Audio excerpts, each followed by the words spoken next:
Всем привет, меня зовут Вика. Давайте посмотрим новый расклад Таро для мужчин. Какая женщина подсматривает за вами? Довольно интригующее название сегодня будет. Как всегда, настраивайтесь на расклад. Для энергообмена ставьте лайк, подписывайтесь на мой канал, делитесь видео с друзьями и смотрим, в каких энергиях вы сейчас пребываете. Сразу у нас идет состояние одиночества, состояние какой-то ненужности, опущенности рук. Посмотрите, ребят, что-то снова вы захандрили. Может проигрываться, что некоторые из вас в рюмку чая могут заглядывать просто от безысходности. Это еще касается особенно в первую очередь, это касается тех, у кого свежие душевные раны, кто недавно разошелся, кто сейчас, ну так сказать, находится в довольно остром таком периоде горевания, периоде переживания. Может проигрываться, что вы даже, знаете, из-за вот этих вот душевных мук, душевных переживаний и какой-то апатии даже прихворали. Это может быть обострение хронических болезней, это может быть даже появление новых болезней, ну когда, вы знаете, такой, ну, ступор полнейший. Да, однозначно, поскольку это общий расклад, как всегда мы знаем, да, мои подписчики знают, что у кого-то этот период может вот сейчас проигрываться, вы сейчас находитесь в таком состоянии. У других же, вот некоторые из вас, может быть, вот совсем недавно прошли уже, но через такое вот довольно сложное положение, такой сложный период. Причем, вот я бы сказала, что у многих будет проигрываться состояние ненужности. Именно, знаете, вот одиночество в толпе – это довольно частое состояние людей, которые пережили расставание именно с любимым человеком. Потому что расставаться с любимым человеком и с нелюбимым – это абсолютно два разных расставания. Напишите в комментариях, вы со мной согласны или нет. Потому что одно дело, когда ты уходишь, либо, ну, даже если от тебя уходит нелюбимый человек, ты, наоборот, с облегчением вздохнешь и скажешь: слава Богу, что избавился. Но когда же расстаешься по той или иной причине с любимым человеком, то здесь уже, конечно, довольно болезненная ситуация. И вообще вот разрыв, развод, он стоит на втором месте после смерти. То есть именно вот по восприятию боли, по силе той боли, которую переживает человек, это довольно тяжелый период. Поэтому я вот делаю акцент, что у многих может даже проиграться вот такое, ну, мягко говоря, не очень хорошее состояние. Смотрите, еще у вас проигрывается момент каких-то вот страхов. Есть страх у одних перед будущим, да, у кого-то может проигрываться страх перед отношениями, да, вот некоторые из вас мне пишут даже в комментариях, что даже вот вроде бы взрослые мужчины, но как-то страшно подойти познакомиться, да, вот по молодости как-то легче знакомились. Сейчас вот есть некий ступор, есть страх, а вдруг откажут, да, а вдруг не потяну финансово, ну то есть очень много, плюс еще вот этот пресловутый и который для многих наболевший страх предательства, страх измены. То есть вот такой, знаете, вот, ну, я бы сказала, какой-то период пессимистический такой, вот больше негативный. Я не могу сказать, что у вас вообще в жизни на данный момент я не вижу какой-то радости. Вот очень остро у вас даже вот на дне колоды, очень остро у нас стоит вот обман от женщины, да, кто-то из вас может переживать до сих пор, даже если вот вы давно разошлись, но осадок остался. Вот это переживание до сих пор идет с вами по жизни. Я не вижу, конечно же, от слова совсем новой женщины, близкой женщины, я имею в виду постоянных отношений, потому что вы просто не в том состоянии, чтобы пустить кого-то в душу. Абсолютно вы не открыты для отношений. Вы скорее сейчас, ну вот реально у нас первая карта отшельника выпала, да, это такой период затишья, да, вот период, когда вам нужно перегоревать, переболеть. Это, ну, психологически это довольно нормально. Я уже не раз говорила в своих видео. Ну, конечно, я прям огорчилась за вас, ребят. Вот еще совсем недавно как-то у нас все выпадали больше позитивные карты, уже как-то в светлое будущее настроены. такой. А сейчас, знаете, вот как будто весеннее обострение, грубо говоря. Снова какой-то упадок сил, снова какая-то апатия. Так, еще коротко смотрим, что проигрывается. Могут у некоторых из вас еще быть, плюс ко всему, еще добавлять к вот этому вашему состоянию не очень хорошему, финансовые проблемы. Это может быть задержка зарплаты, урезание, сокращение. Ну, то есть, вот именно финансовое положение сейчас абсолютно не на высоте. И я думаю, еще какое-то время, чтобы вам подзаработать денежек, ну так более-менее быть на плаву, то, конечно, придется впахивать хорошенько. Вот сейчас работа — это единственное такое место, куда вы ходите, и то я бы сказала, что вы ходите не потому, что вам супер-пупер нравится ваша работа, а просто для того, чтобы, ну, заработать денег и чтобы были средства к существованию. Особой охоты вот ходить даже на работу я у вас не вижу. Итак, давайте-ка посмотрим, какая же женщина пришла к нам на расклад, да, будем смотреть, кто же там за вами подсматривает. Мне прям самой интересно, кто за вами подсматривает. Итак, кто же она? Сим-сим, откройся, сим-сим, отдайся, да? Так, дама с характером. Смотрите, эта женщина, она была семейная. Может проигрываться, либо же она вот недавно разошлась, может быть, вдовой недавно стала. Ну, то есть дети у нее есть. Она где-то обитает вот возле вас. Я бы даже сказала, что вот как-то вы, может быть, с семьями, ну, я не знаю, насколько дружите, не дружите, ну, где-то рядом, я думаю, живете вот с этой женщиной вы поблизости. Женщина старше, женщина такая вот, ну, сдержанная, эмоционально холодная. У нас дама мечей наша, да. Она может быть колкая на язык. Вдова, кстати, еще может проигрываться.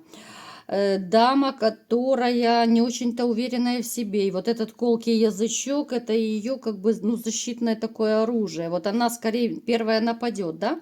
Как говорят, лучшее средство защиты — это нападение. Вот это про нее. Дама, которая... Но она все чувства держит в себе, с ней довольно непросто. Ну, знаете, почему-то мне вот хочется сказать, что она довольно такая еще, может быть, сварливая, скандальная. Довольно человек настроен как-то вот, ну, пессимистически. Вот, знаете, у меня почему-то идет информация, что она постоянно чем-то недовольна. Вот может даже выражение лица какое-то у нее, знаете, вот бывают женщины поникшие, какие-то злые, ну даже внешне. Это может быть, знаете, даже от, ну так скажем, от не очень хорошей жизни, да, мягко говоря. Это понятно, да, у нее были свои проблемы, свои трагедии в жизни. Но вот она как-то обозлилась на весь белый мир, да. Она может еще сплетничать. Женщина, которая, ну, она вот как-то, знаете, за счет других привыкла еще решать свои проблемы. Женщина, которая, ну, однозначно и палец в рот не клади. Вот она очень такая, знаете, она... Вот, ну, колкий язык, вот настолько у нее колкий, она очень умная, и она очень изобретательная, сообразительная, именно вот в плане каких-то вот колкостей. Знаете, почему-то мне сейчас вспомнились вот эти скандалистки, бабушки, которые сидят на скамейках и сплетничают.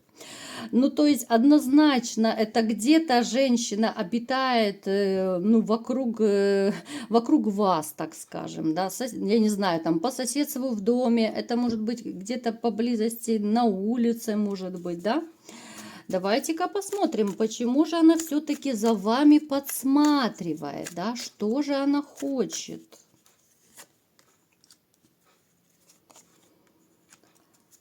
Что же она хочет?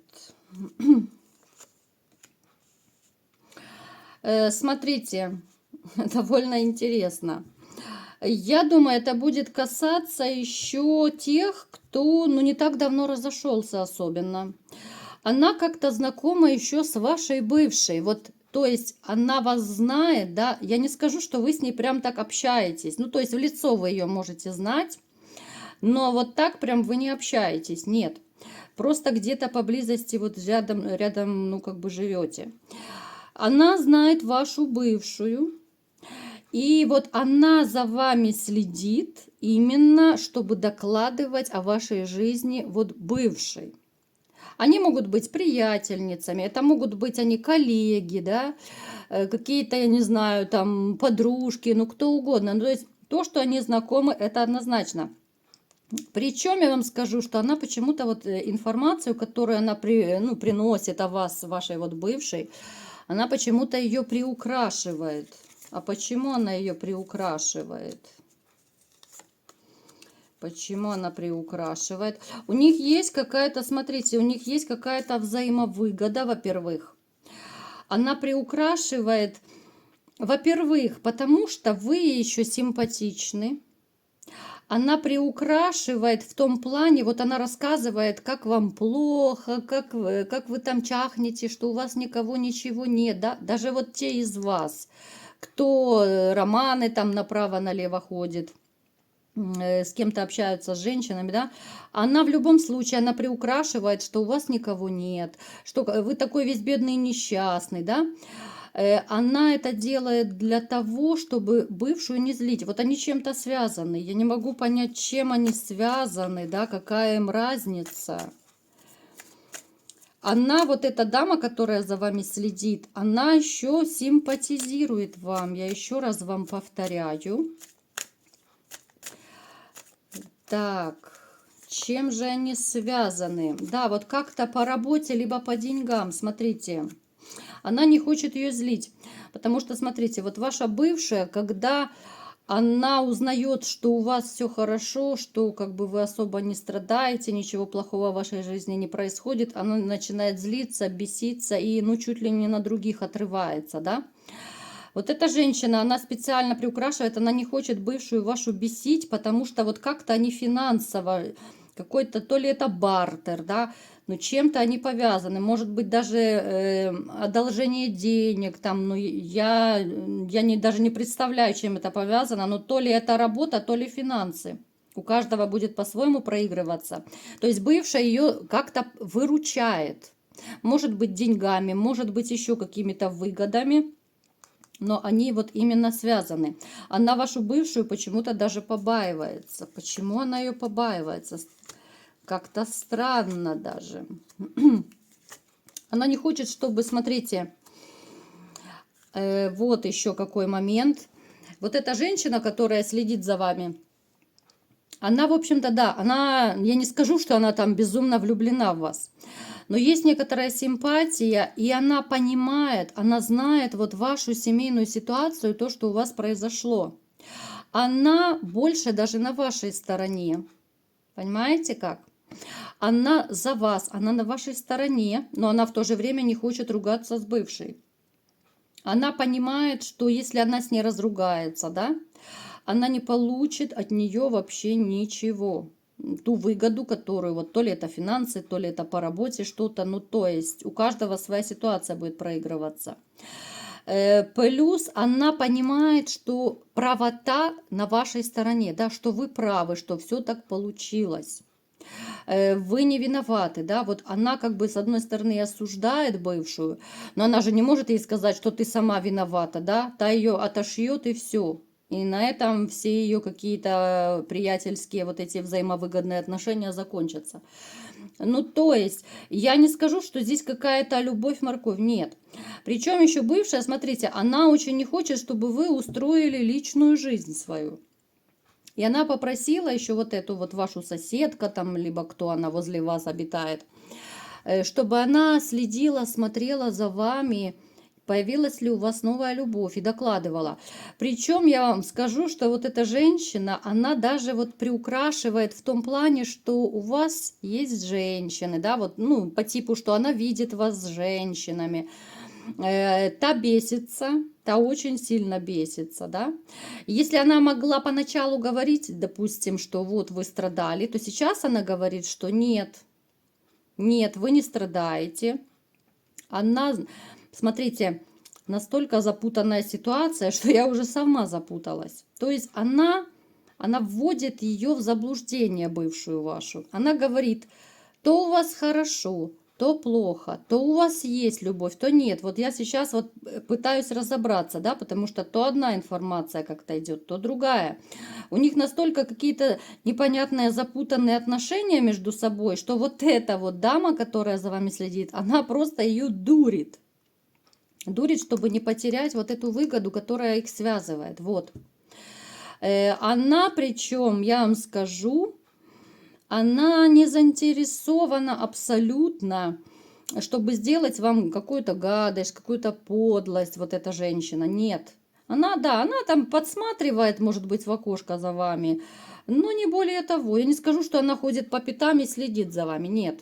Но вот то, что она приукрашивает, да, она настолько вот запутала, вот я сейчас, знаете, к концу расклада, вот я начинаю уже, у меня как-то по полочкам оно все выстраивается, она настолько запутала бывшую, то вам плохо, то вам хорошо, то есть она рассказывает, подает им разную информацию. То у вас вроде бы есть женщина, то нету, понимаете? То есть бывшая, она не знает на все 100%, что происходит в вашей жизни, потому что вот эту путаницу устроила вот эта женщина, которая, в общем-то, на вашей стороне. Поэтому, ребят, кто запутался, я вот вам распутала этот клубочек под конец уже расклада, да, потому что я сама реально думаю, то одно, то другое как-то показывает, да, ну что-то не состыковки. А сейчас я поняла, вот она не хочет и с ней ссориться из-за своей выгоды, но и вас не хочет как бы обижать, ничего плохого не хочет, но все-таки, как бы там ни было, она вам симпатизирует. Вот, ну, по-женски, да, так, слегонца она симпатизирует. Но, а будете вы уже или нет вместе, это совсем другая история. Вот такой был расклад. Кому понравился, ставьте лайк, подписывайтесь на мой канал, делитесь видео с друзьями. И всем пока!